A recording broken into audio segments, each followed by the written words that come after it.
Саламатсыздарбы, бүгүн эл аралык карылар күнү. Албетте карысы бардын ырысы бар, карынын сөзүн капка сал. Дегеле карысы бар, ооматың бар деген сыяктуу улуу сөздөр бекеринен айтылбаса керек. Бүгүнкү майрамдын урматына Жалал-Абад электр тармактар ишканасында эмгегин энергетикага арнаган бир топ аталарыбыз, апаларыбыздын катарында сиздерге биз Гүлмира Салиева эжекебизди жана Сыргабек Кенжекулов агайыбыздын өмүр таржымалынан бир азын улак сөз кылып беребиз. Саламатсыздарбы?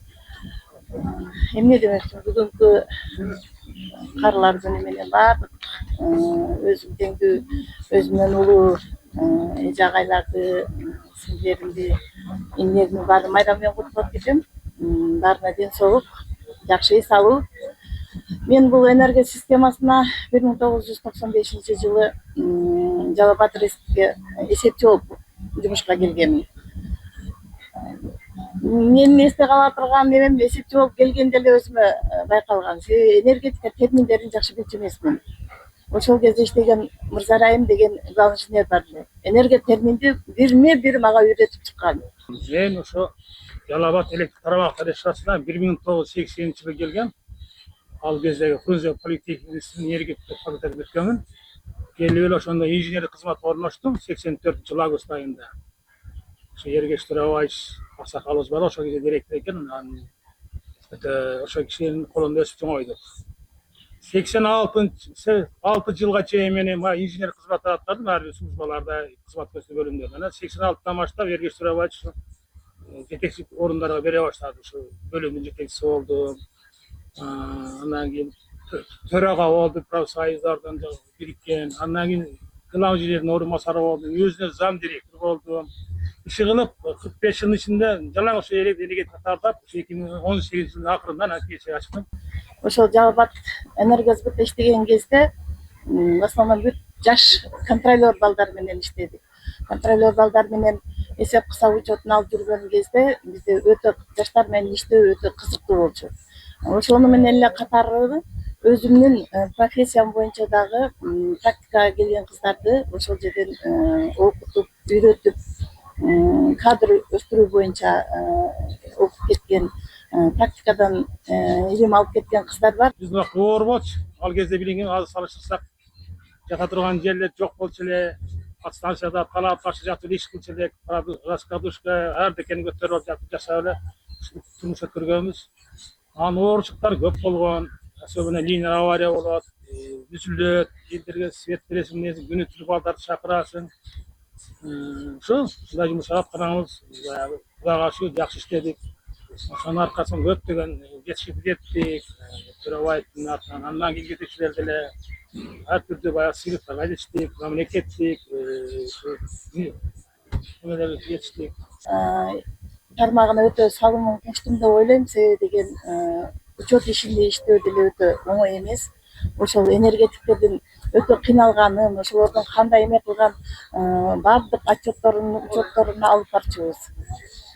Ошолордун баарын көрүп, ошолор менен тең барабар энергетик эле болуп калдык окшойт.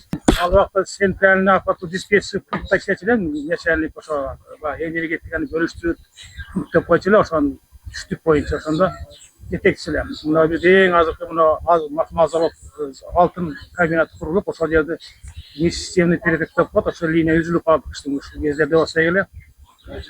Бизге эмне телефондо отуруп кол койсуңбу, убакыт өттү, тиги аяктан чыгат, анан кыйкырасың, бакырасың.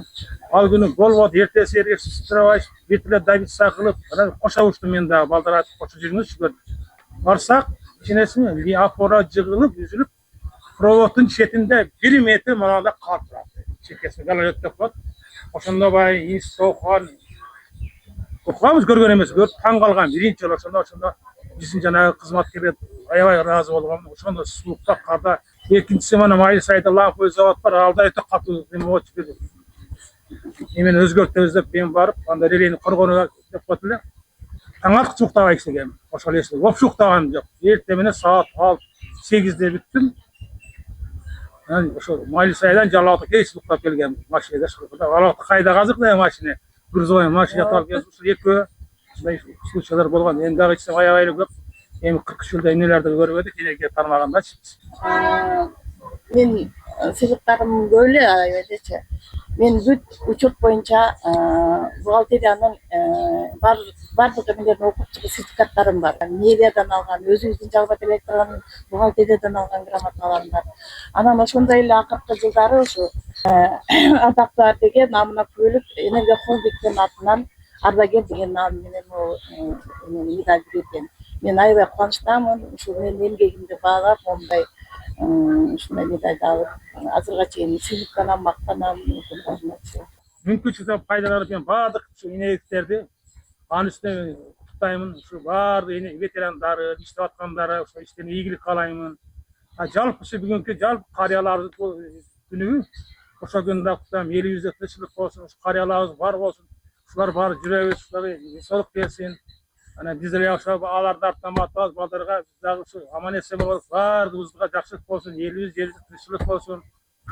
Мен бүгүн бүткүл карлар күнү менен баардык карларды куттуктап кетем. Анын ичинде Жалбат Электрода ардагер болуп, бизге окшой эс алып жүргөн баардык эмелерди баардык куттуктап, бүгүнкү майрамыңыздар менен куттуктайм.